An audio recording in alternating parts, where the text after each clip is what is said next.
Sometimes, the most successful thing you can do is nothing. I know that sounds strange, almost like the opposite of what most of us have been taught. Because if you grew up anything like I did, you probably heard a different message over and over again. Move faster, work harder, respond quickly, take the opportunity before someone else does. For a very long time, I believed that completely. I believed that success belonged to the person who moved first, the person who was always available, always ready, always saying yes. And for most of my 20s, that belief shaped the way I lived. My days were full. My calendar looked impressive. From the outside, everything appeared to be moving in the right direction. But something interesting happened when I was 28.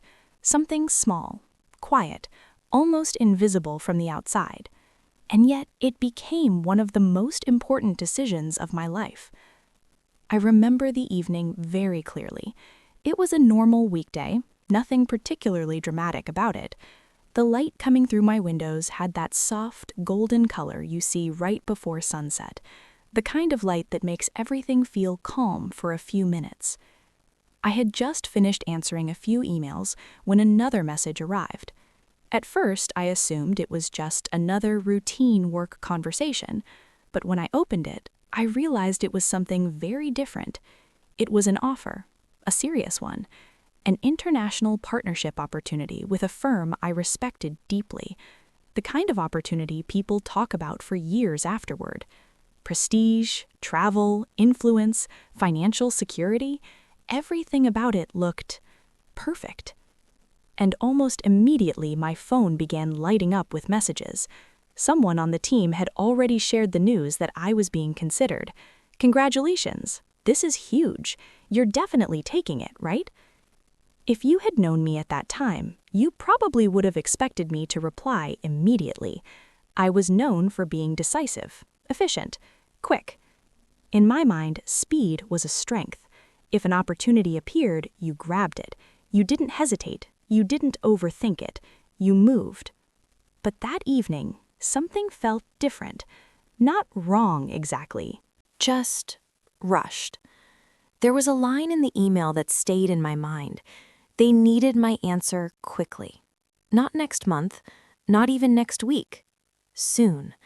And I could feel that quiet pressure building around the decision. Now, here's the strange thing about pressure when it's wrapped inside a good opportunity. It doesn't feel negative. It feels exciting. But excitement can sometimes hide urgency, and urgency can sometimes hide the truth. I remember sitting at my dining table with my laptop open, reading through the offer again. Everything looked wonderful on paper, but somewhere inside me there was a small voice asking a question I wasn't used to hearing. Not, is this impressive? Not, will people admire this decision? But something much simpler. Is this the life I actually want right now? At that moment, I realized something about myself. For years, I had been making decisions very quickly, but I had rarely given myself the time to truly sit with them. I had learned to evaluate opportunities based on external value, prestige, recognition, momentum, but I hadn't spent enough time asking whether those things aligned with the life I wanted to build. So instead of replying to the email, I closed my laptop. It wasn't a dramatic gesture. I didn't slam it shut or declare anything profound. I simply closed it, the way you close a book when you know you're not ready to finish the chapter yet. And then I did something very simple. I made a cup of tea. There's something grounding about small routines like that. Boiling water, waiting, holding a warm cup in your hands. Sometimes those quiet actions give your mind space to breathe. I sat on the sofa without my phone for a few minutes, and at first I felt uncomfortable, because when you're used to moving quickly, stillness can feel like falling behind. My mind kept racing. You should respond tonight. What if they change their mind? This could accelerate everything. Those thoughts were loud, but underneath them, something softer began to emerge, a kind of clarity that only appears when things slow down.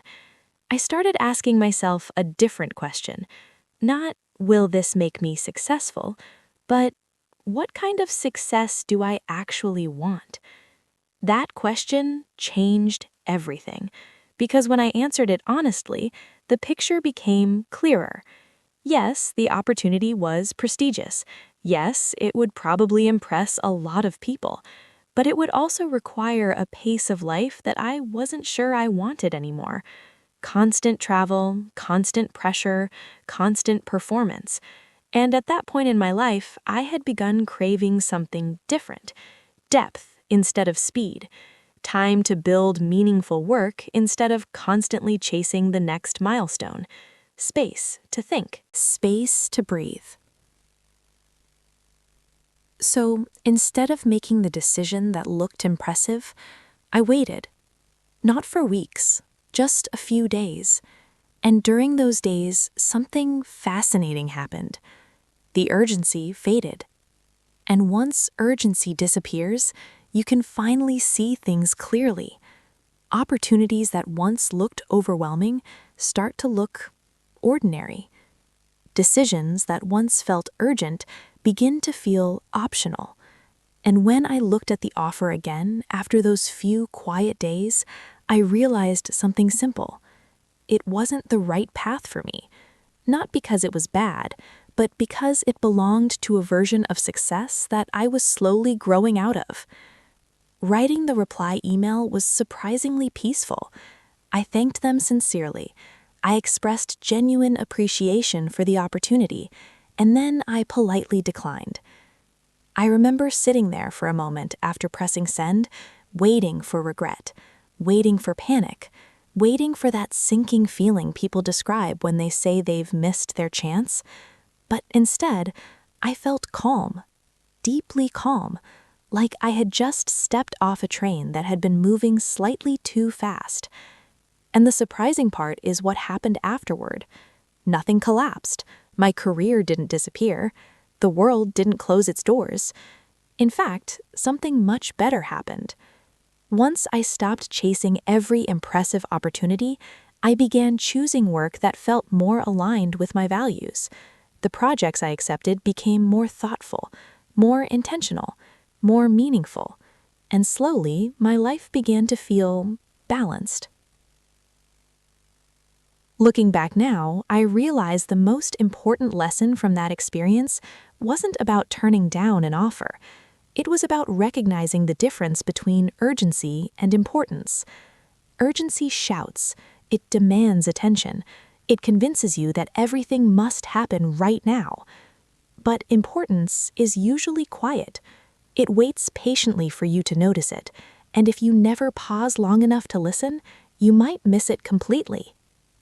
That evening taught me something I still carry with me today. Speed is not the same as progress. Sometimes the most powerful decision you can make is to pause and allow your own thoughts to catch up with your life. Because clarity rarely appears in the middle of chaos, it appears in stillness. So, if you're listening to this today and you're standing in front of a decision that feels rushed, maybe the most successful thing you can do is nothing, just for a moment. Close the laptop, step away from the noise, give yourself the space to hear your own voice again. You might be surprised by what it tells you. I'd really love to hear your thoughts about this. Have you ever felt pressured to make a decision quickly and later realized you needed more time? Or maybe slowing down helped you see something important that you would have missed otherwise. If you'd like, share your experience in the comments. I genuinely enjoy reading your reflections and hearing your stories. And if these kinds of calm conversations resonate with you, you're always welcome here. You can subscribe to GistOver Cooking, where we slow down, cook from scratch, and talk about the quiet moments that shape our lives. Thank you for spending these few minutes with me. I'll see you again very soon.